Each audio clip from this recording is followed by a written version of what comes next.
himself is going to be around again, I think, Andrew. He is. We're going to get to him right now because he just wrapped up being on a call with the folks at JP Morgan and has some of the highlights for us right now. Hey, Wilf. Hey, Andrew. Yes, indeed. So I counted 4 different questions or attempts to get them to comment on WeWork, all of which were declined. Really wouldn't take the bait or just any answers at all on that topic.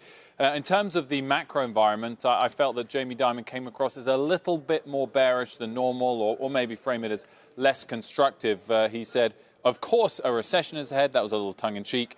Is it going to be soon? We don't know that. He said that trade in China are hurting business confidence and business expenditures.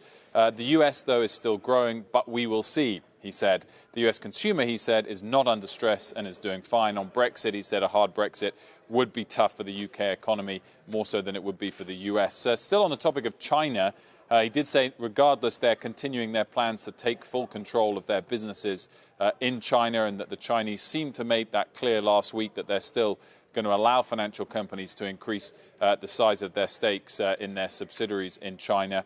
And then we also discussed the repo rate a little bit and the way in which that spiked over the last quarter.